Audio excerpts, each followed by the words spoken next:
Oke, selamat berjumpa kembali di pagi yang cerah ini bersama saya di channel saya.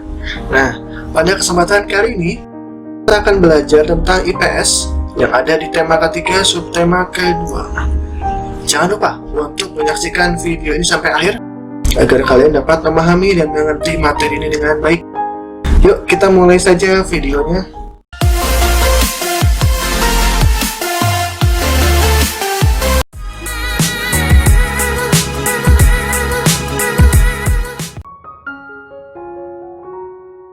Yang pertama adalah melestarikan sumber daya alam. Wah, burung apakah ini? Hewan apakah ini? Adakah yang tahu? Ya, betul. Ini adalah burung cendrawasih. Udah pernah denger ya tentunya? Atau belum? Burung cendrawasih adalah burung khas Indonesia yang ada di kawasan hutan tropis Papua dan sekitarnya. Hal ini yang menyebabkan burung tersebut dikelompokkan ke dalam satwa endemik. Burung cendrawasih termasuk ke dalam marga Paradisae. Burung cendrawasih memiliki ciri khusus, yaitu salah satunya adalah warna bulu yang indah dengan kombinasi beberapa warna yang mencolok seperti hitam, coklat, oranye, kuning, putih, biru, merah, hijau, dan ungu. Saat ini, burung cendrawasih termasuk hewan yang langka sehingga harus dilindungi. Burung cendrawasih hanya boleh dipelihara oleh pemerintah di tempat konservasi hewan seperti kebun binatang. Hal ini dilakukan untuk tujuan pendidikan, pengetahuan, dan wisata.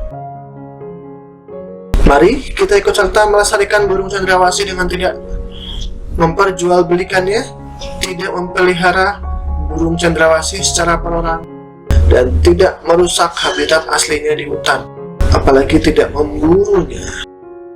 Melestarikan sumber daya alam. Wow, apa ini? Ada yang tahu ini apa? Iya, betul. Ini adalah komodo.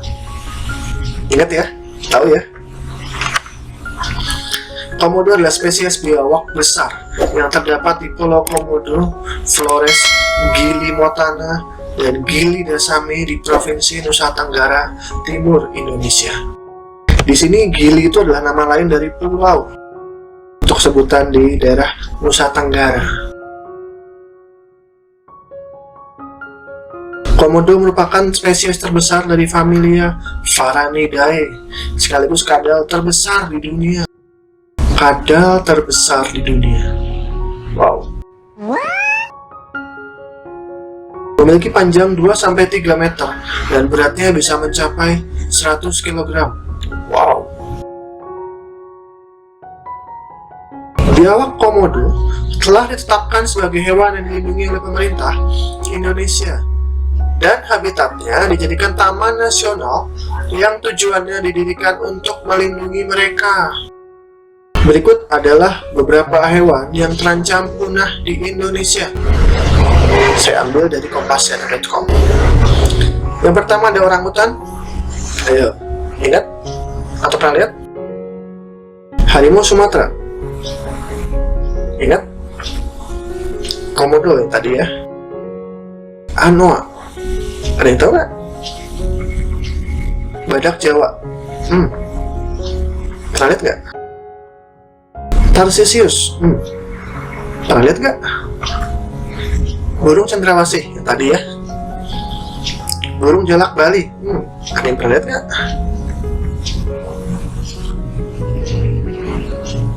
Sekarang ciri dan pemanfaatan sumber daya alam berupa hewan. Hewan merupakan sumber daya alam yang dapat dimanfaatkan oleh manusia.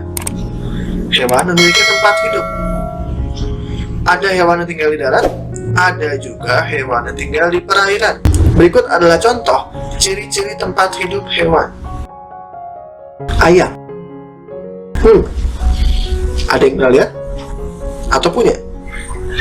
Atau jangan-jangan sering makan ya ayam goreng. Ayam tinggal di darat. Ayam memiliki paruh yang berguna untuk mencari makan. Ayam dapat dimanfaatkan daging dan telurnya. Ada tahu nggak kira-kira makan apa aja yang dari daging dan telur ayam? Banyak kan? Ayam dibudidayakan di peternakan. Peternakan ayam biasanya berada di dataran rendah. Bebek. Bebek. Ada yang pernah lihat? Atau punya? Bebek tinggal di darat, namun bebek juga dapat berenang di perairan. Bebek dibudidayakan di peternakan. Bebek dapat dimanfaatkan daging dan telurnya. Ada yang pernah makan daging bebek dan telur bebek? Contohnya adalah telur asin, itu dari telur bebek. Telur bebek dapat diolah menjadi telur asin. Kelinci. Wow, kelinci. Ada yang pernah pelihara? Kelinci hidup di darat. Kaki belakang kelinci lebih panjang dan kuat, sehingga mampu melompat di darat. Makanan kelinci adalah wortel. Kelinci umumnya dijadikan hewan peliharaan. Ikan. Oh,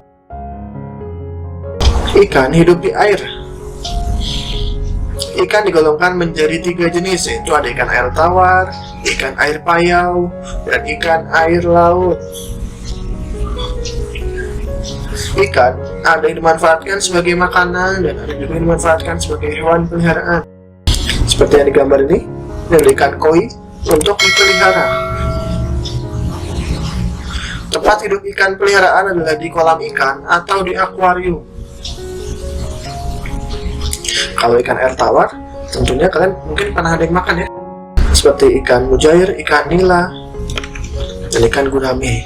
Unta. Oh, apakah ada yang pernah lihat? Atau mungkin pernah menunggangi di kebun binatang. Unta hidup di padang pasir. Unta memiliki punuk yang berfungsi untuk menyimpan lemak khusus. Ingat, punuk unta itu untuk menyimpan lemak khusus, bukan untuk menyimpan air. Lemak khusus ini bisa diubah menjadi air dengan bantuan oksigen hasil respirasi. Unta dimanfaatkan untuk diambil susu dan dagingnya, juga digunakan sebagai hewan pekerja.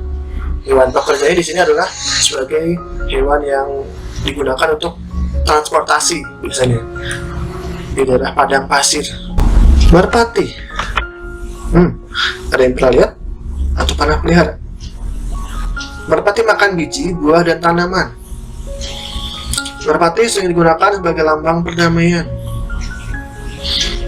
Dahulu, merpati pernah dipakai untuk mengirimkan surat dengan mengikatkan surat di kakinya. Merpati mempunyai kemampuan terbang dan daya ingat tinggi. Merpati bisa terbang dan pulang kembali meski harus melampaui jarak yang cukup jauh. Nah, inilah mengapa pada zaman dahulu kala merpati dapat sering digunakan untuk mengirim surat, karena dia dapat terbang sangat jauh dan dia dapat kembali lagi ke tempat asalnya. Kucing. Wow, ada yang pernah pelihara? Lucu ya. Kucing hidup di darat. Kucing memiliki kumis yang berfungsi sebagai antena yang dapat mengarahkan kucing ke sebuah tempat. Jadi, kumis kucing ini bisa sebagai antena yang bisa mengarahkan kucing untuk pergi ke suatu tempat. Kucing juga mempunyai bantalan halus di kaki yang berfungsi untuk melembutkan pendaratan ketika kucing melompat. Kucing umumnya dijadikan hewan peliharaan. Lebah.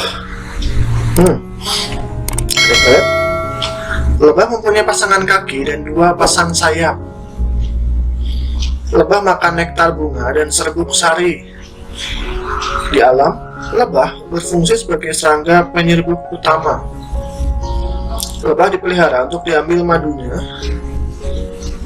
Selat lebah dimanfaatkan manusia untuk pengobatan akupunktur. Di beberapa tempat di Indonesia, larva dan pupa lebah dijadikan makanan kerbau. Ada yang lihat? Kerbau tinggal di darat. Kerbau dimanfaatkan tenaganya sebagai penggerak bajak dan penarik pedati. Kerbau juga dimanfaatkan susu dan dagingnya untuk dikonsumsi manusia. Daerah yang banyak mengkonsumsi kerbau itu salah satunya adalah Kudus, daerah Kudus, karena mereka tidak makan sapi, tapi menggantinya dengan daging kerbau. Tanduk kerbau dimanfaatkan sebagai hiasan rumah di beberapa suku bangsa di Indonesia. Kotoran kerbau dapat digunakan sebagai pupuk dan bahan bakar jika dikeringkan. Nah, terima kasih sudah menyaksikan video ini sampai akhir. Semoga dapat membantu kalian dalam memahami dan mengerti materi ini. Jangan lupa untuk subscribe, like, dan share video ini kepada teman-teman kalian, agar kita semua dapat berbagi informasi tentang materi IPS yang ada di tema ketiga subtema kedua ini. Kita akan berjumpa kembali di video pembelajaran berikutnya yang akan mempelajari tentang IPS yang ada di tema 3 subtema ketiga. Tetap jaga kesehatan, rajin berolahraga, dan sampai jumpa semuanya.